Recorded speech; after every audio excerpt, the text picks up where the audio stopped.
అందరికీ నమస్కారం. నా పేరు Anil Kumar Yadav Deshmukh. Welcome to our YouTube channel. Lag లేకుండా స్ట్రైట్గా మ్యాటర్లోకి వెళ్ళిపోదాం. ఖచ్చితంగా ప్రజాస్వామ్య దేశంలో దాడులు అనేవి సమంజసం కాదు.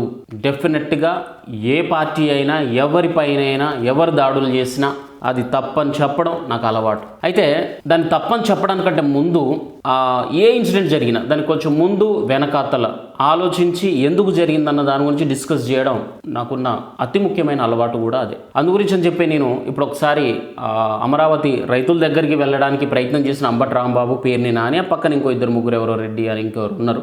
వాళ్ళపైన ఉన్నట్టుండి ఎందుకు దాడికి పాల్పడడానికి ప్రయత్నం చేసిరు అక్కడ ఉన్న వ్యక్తులు, వాళ్ళెవరు, ఎందుకు జరిగింది, వీళ్ళు ఏం మాట్లాడుతూ ఉన్నారు అనేది ఒక్కసారి మీకు డిస్ప్లే చేసి ఎక్స్ప్లెయిన్ చేస్తా చూడండి. కానీ ఈ రోజుకి కూడా ఆ భూములు ఇచ్చినటువంటి రైతులు కానీ లేదా ఇవ్వని రైతులకు కానీ వాళ్ళని వేధించడం కానీ ఇట్లాంటివన్నీ కూడా 2024 నుంచి కూడా బాగా ఉధృతం చేసింది నారా చంద్రబాబు నాయుడు గారి ప్రభుత్వం. దాని పర్యవసానం అమరావతి ప్రాంతంలో ఎవరెవరైతే ఏ రైతులకైతే ప్రభుత్వం నిర్లక్ష్యానికి గురి కాబట్టారో లేదా ప్రభుత్వం ద్వారా వారికి న్యాయం జరగట్లేదో లేదా ప్రభుత్వం యొక్క దాడుల వల్ల లేదా దుర్మార్గపు చర్యల వల్ల దుందుడుకు చర్యల వల్ల నష్టపోతున్నారో వారందరూ కూడా వైఎస్ఆర్ కాంగ్రెస్ పార్టీ అధ్యక్షుడు జగన్మోహన్ రెడ్డి గారి దగ్గరికి వచ్చి వారి యొక్క బాధల్ని, కష్టాల్ని, ప్రభుత్వం ద్వారా ఎన్ని బాధలు పడుతున్నారు, ఎన్ని ఇబ్బందులు పడుతున్నారు అవన్నీ కూడా గ్రామాల వారీగా వచ్చి కలిసి చెప్తున్నారు. ఇది అబద్ధం, ఇది పచ్చి అబద్ధం.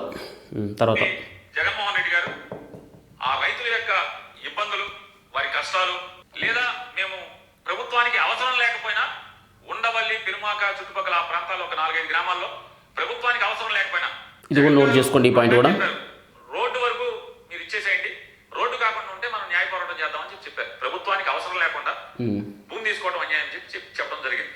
పార్టీ కూడా మేము అదే గొంతు మాట్లాడుతున్నాం. అయితే ఇందులో ఇప్పుడు పేర్ని నాన్నగారు మాట్లాడింది 200% తప్పు. అది ఎట్లనో కూడా మీకు చెప్తా వినండి.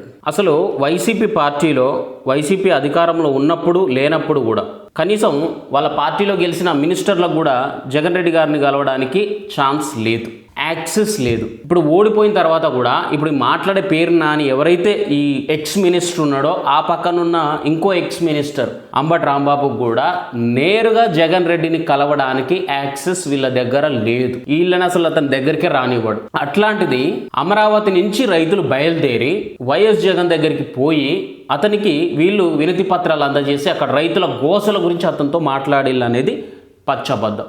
వాళ్ళ పార్టీలో ఉన్న మినిస్టర్లు, ఎక్స్ మినిస్టర్లు, డిప్యూటీ సీఎంలకే అక్కడ యాక్సెస్ లేదు. అలాంటిది సాధారణమైన రైతులు, కూలి పని చేసుకునే వాళ్ళు, వ్యవసాయ పనులు చేసుకునే వాళ్ళు, నార్మల్ సిటిజన్స్ వైఎస్ జగన్ని కలవగలుగుతారా? ఒకవేళ జగన్ రెడ్డి అమరావతికి వచ్చిండు, అక్కడ రైతుల్ని పరామర్శించిండు, వాళ్ళ ఇబ్బందులు ఆయనకు నేరుగా చెప్పుకున్నారంటే అది వేరు. ఓపెన్గా వీళ్ళు పర్సనల్గా వెళ్ళి అతను కలిసిరని చెప్తా ఉన్నారు. వీళ్ళు నిజంగా ఒక సామాన్యుడు, ఒక రైతు జగన్ రెడ్డిని కలవడం అవుతుందా? అది జరిగే పనేనా? 200% లేదు. మరి ఎందుకు ఈ అబద్ధాలు? వీళ్ళు ఏదో అక్కడ ఏదో క్రియేట్ చేయండి. డెఫినెట్గా ఒక పోలీస్ ఆఫీసర్ ఖచ్చితంగా ఆయనకు తగిలిన ఆ దెబ్బ మాత్రం చాలా దుర్మార్గం. చాలా ఆ దాడికి పాల్పడింది ఎవరో అతని కడుపులో ఉన్న బాధ ఏంటో నాకు తెలియదు. ఎంత బాధైనా ఉండని, అది ఏదైనా కానీ ఆ దాడి మాత్రం 200% తప్పు.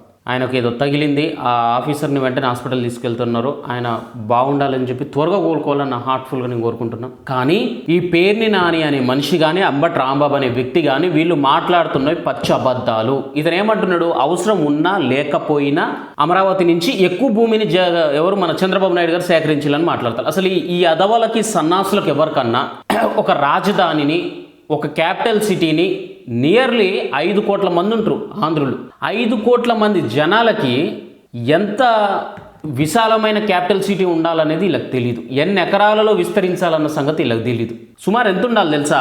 ఒక రాజధాని నిర్మించడానికి 3,000 ఎకరాల నుంచి 50,000+ ఎకరాల వరకు ఎంతైనా తీసుకోవచ్చు. అది ఆ రాష్ట్రాన్ని బట్టి, అక్కడున్న జనాల సంఖ్యను బట్టి ఉంటుంది. దేనికైనా మినిమం కనీసం పరిపాలన కేంద్రాలకే సుమారుగా 3,000 నుంచి 5,000 ఎకరాలు పడుతుందంట. అంటే లైక్ ఏమంటాం మనం, అసెంబ్లీ నిర్మించుకోవడానికి కావచ్చు, సచివాలయాల కోసం కావచ్చు, హైకోర్టుల కోసం కావచ్చు, మరియు ప్రభుత్వ అధికారులకు ఉండాల్సిన హౌజెస్ గురించి కావచ్చు, వీటన్నిటికీ దగ్గర దగ్గర ఒక 5,000 ఎకరాల భూమి పడుతుంది వీటికి. మరి ఆ ప్రాంతాన్ని అభివృద్ధి చేయాలా, వాళ్ళ అవసరమైతే మెట్రో తయారు చేసుకోవాలా ముందు ఆ తర్వాత వాళ్ళకు రవాణా సౌకర్యాలు కల్పించుకోవాలా, చుట్టూ తిరిగి వచ్చేటట్టు ఉండాలా. డెఫినెట్గా ఒక 50,000 ఎకరాలు తీసుకుంటే మంచిదే, తప్పేం లేదు దాంట్లో. నాకు తెలిసి ఇప్పుడు ఆంధ్రప్రదేశ్ 33 నుంచి 54,000 మధ్యలో ఉందా, ఓకే డన్, వెరీ గుడ్. నేను అదేగా చెప్పింది, కనీసం 30,000 నుంచి 50,000 ప్లస్ ఎకరాలు తీసుకోవాలి. చాలా విజనరీ తోటి, చాలా ముందు ఆలోచనతోటే సిబిఎన్ గారు తీసుకున్నారు, దీంట్లో డౌటే లేదు అసలు. 33,000 ఎకరాలు అన్నారు, మరి ఇంకా పెంచుకుంటూ పోతాలు కావచ్చు, తప్పేం లేదు దాంట్లో. ఎంత ఎక్కువ తీసుకుంటే అంత ఎక్కువ కంపెనీసే వస్తాయి కదా, అంత ఎక్కువ పెద్ద సిటీ ఉంటుంది కదా క్యాపిటల్ మీకు. దాంట్లో అసలు ఎవరికి నష్టం జరుగుతుంది, ఎవరు నష్టం జరుగుతుంది అని చెప్పిళ్ళు. అక్కడ రైతులే మాకు రాజధాని కావాలని మొత్తుకున్నారు, మీరేమో వచ్చి 3 రాజధానులు అన్నారు, మావిగన్ అన్నారు, విశాఖపట్నం అన్నారు, కర్నూలు అన్నారు, అసెంబ్లీ ఒక దగ్గరట, ఇంకోటి హైకోర్టు ఒక దగ్గరట. ఏంది అన్ని అసలు 3 దిక్కుల 3 ప్రాంతాలను అభివృద్ధి చేద్దామని చెప్పి అమరావతి రైతులకి నష్టం చేద్దామని, అమరావతి ప్రజలకు అన్యాయం చేద్దామని చూసింది మీరు. ఆ కడుపు మంటతోటి మరి ఎవరెవరు బయటకు వచ్చిల్లో, అందులో ఎవరెవరు ఉన్నారో, ఎవరు చేయి జారిందో, ఎవరు విసిరితే రాయి దాకిందో ఇప్పటివరకు అయితే నాకు క్లారిటీగా తెలీదు. బట్ అగ్రెసివ్నెస్ అయితే తప్పే, దాన్ని నేనైతే 100% ఆ తప్పును తప్పే అంట. అది ఎవరు విసిరినా ఆ విసిరిన వ్యక్తి పైన ఖచ్చితంగా యాక్షన్ తీసుకోవాలి లీగల్గా, యాజ్ పర్ లా, ఎట్లా ఉంటే అట్లా. కానీ 100% అమరావతి రైతులకి, అమరావతి ప్రజలకి, అమరావతి ప్రాంతానికి తీవ్రమైన అన్యాయం వైఎస్ జగన్ చేయబోయిండన్నమాట వాస్తవం. దాని గురించి అని చెప్పి వైసీపీని అక్కడ అడుగు పెట్టకుండా అక్కడి ప్రజలు అడ్డుకోబోయారని నాకు అనిపిస్తుంది పర్సనల్గా. వీళ్లకు వినతి పత్రాలు అందజేసిళ్ళని, పైగా ఈ అబద్ధాలు, నిజంగా ఈ అబద్ధాలు అనవసరం ఇక్కడ. వీళ్ళకి ఎవరు వినతి పత్రాలు అందజేసిళ్ళు? అసలు వైఎస్ జగన్ కలవడం ఎవరికి అవుతుంది, ఎవరి వల్ల అవుతుంది? గా పెద్దిరెడ్డి రామచంద్రరెడ్డి లాంటి వాళ్ళకు, గా సజ్జల రామకృష్ణారెడ్డి లాంటి వాళ్ళకు. బైరెడ్డి సిద్ధార్థ రెడ్డి కూడా కలవలేడబ్బా, రెడ్డి ఉన్నంత మాత్రం కలుగుతాడని కాదు, రెడ్డి కూడా కలవలేడు. రోజారెడ్డి కూడా అప్పుడప్పుడే, అర్థమవుతుందా? బైరెడ్డి అతను చాలా చిన్న, ఇంకా ఎమ్మెల్యే కూడా కాదు అసలు, అతను అయితే దగ్గర కూడా రాని వెళ్ళండి, అది వేరే విషయం. ఇంకో ఎలక్షన్కి వాడుకోవడం తప్పితే ఇంకేముండదు అతను, కనీసం సీట్ ఇచ్చే దిక్కే లేదు. కానీ నేనేం చెప్తానంటే, అమరావతి ప్రాంతాన్ని మీరు అవమానించిల్లు, మీరు అమరావతిని కమరావతి అని కూడా అన్నారు కదా. మరి కమరావతి అన్న తర్వాత కమరావతి ప్రజల దగ్గరికి మీరు ఎందుకు వెళ్ళాలనుకున్నారు? ఎందుకు వెళ్ళాలనుకున్నావు అంబట్రాంబాబు? నువ్వే కదా కమరావతి అని చెప్పి మాట్లాడింది, పేర్ని నాని కూడా మాట్లాడింది కదా, మీరే కదా నోటికి వచ్చినట్టు మాట్లాడింది.